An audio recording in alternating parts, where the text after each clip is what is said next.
listening to LOA Recon with the Good Vibe Coach Jeanette Ma, where we dissect the ins and outs and the art and science of conscious creation, all intended to amp up your manifesting game.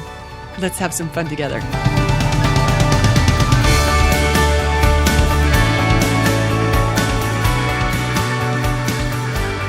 So the other day I'm having a conversation with a guy. To call it a conversation wasn't exactly accurate. It was maybe heated discussion, maybe it would qualify as an argument even, where I was explaining to him why there was no possibility for a relationship between us. And all of my reasons were founded on solid logic, history, our experience. I was showing him how our time together, and to call it time together was ridiculous because that's exactly what we didn't have, any time together. I said, you have no business presenting yourself as a dateable person because you have no time. You're super busy, and he's busy for legit reasons. It's not like, there are things that would be good for him to give up. He's super busy with work. He's got 2 jobs. He's a father of young children, so he's got custody.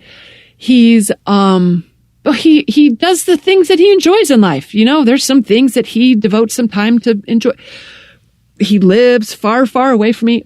Long story short, we didn't get that much time together. There's no time for building a relationship when you're not actually hanging out. So I had told him that this seems like a thing we should stop trying to call a thing because there's no thing here. There's no time. There's no connection. There's no relationship. And he basically said to me that the way I was thinking was preventing any possibilities of a relationship from existing because my thoughts were blocking it. And I did not appreciate that very much because I thought, well, first of all, this guy's clearly been reading my blog and hasn't copped to it until we're having this argument. That's not cool. And second, it isn't my thoughts. Don't put this on me.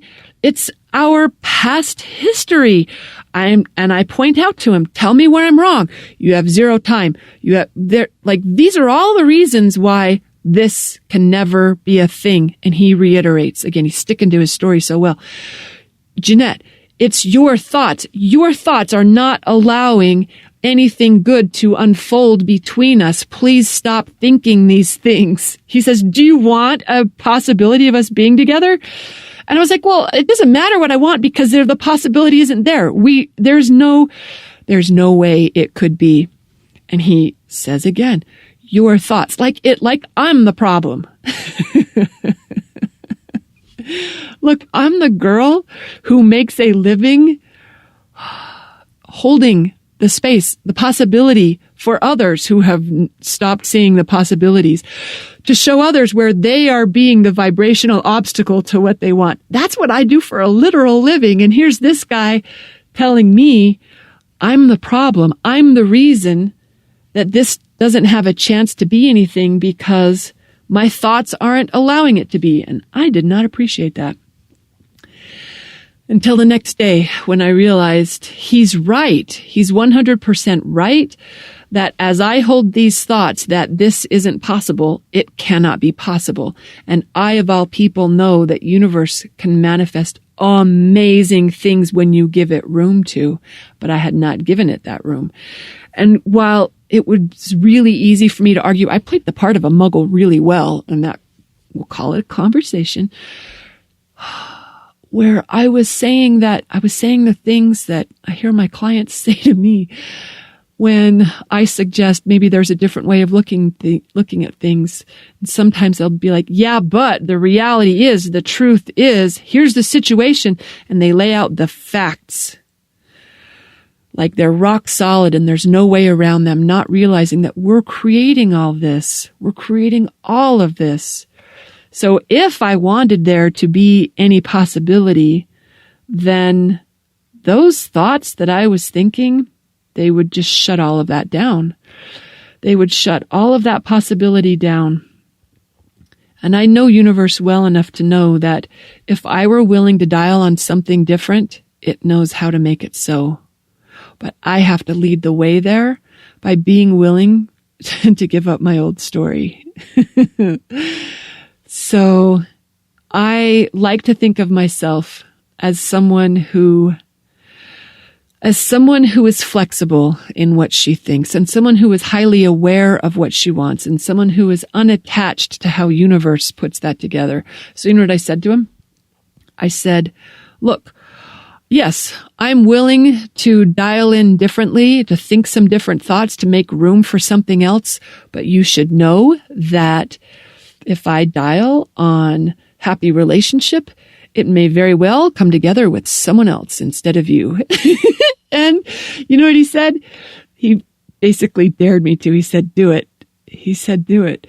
Because, I mean, what do we have to lose with my old story of nothing good happening here, no possibility? Why are we even wasting each other's time? He's right. There's nothing to lose. As long as I'm dialed in there, nothing good can happen. But if I dial on something different, well then I'm giving something for universe to play with that has a very different ending. So stay tuned. We'll see how this one goes. In the meantime, though, I am kind of cracking up that it took a muggle love interest to point out to me where I was shut down to possibility in love and relationship. And there I was making the argument, yeah, but it's true. I hear Abraham talking about that in their workshops, and I kind of smile at the people who get hung up on reality, like it's so cute, like it's so old-fashioned, like I'm so above and beyond that. No, I was right there saying, yeah, but look at our experience. I'm not wrong, and it's not me and my thoughts that caused this. It might not have been my thoughts that brought us there, but it's definitely my thoughts that keep us there.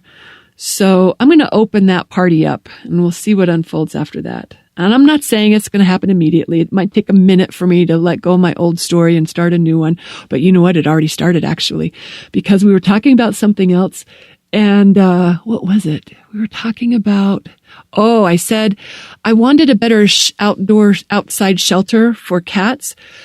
Because right now what I've got, it isn't airtight. It's not ideal. I wanted to have something better for them. And he was telling me, yeah, you need a barn. And I was like, I don't need a barn. A barn is overkill. I don't need a barn for cats. I just need like a really good shed on a really good foundation. And he reiterated, yeah, but if you have horses, then, the barn is a no-brainer. You just should get a barn.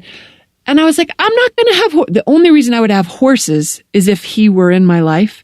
And so here I was saying, I'm not ever going to have horses. And that's the same thing as saying, I'm not ever going to be in relationship with you. And I was starting to say, I'm never going to have, and we both knew what I was going to say. And we were looking right at each other as I stopped mid-sentence, and I just closed my mouth and I didn't even finish it. That's a start. That's a start right there, that I recognized the story of we can never be a thing.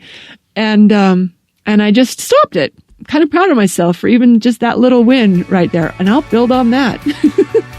Don't you love how this stuff works? It is pretty fun. All right. I hope you get some sort of inspiration about where you might have a story that isn't serving you. Even though it's so true, no one could argue with it. If it isn't what you want, it's worth rethinking. Sending you lots of love. Thanks for listening.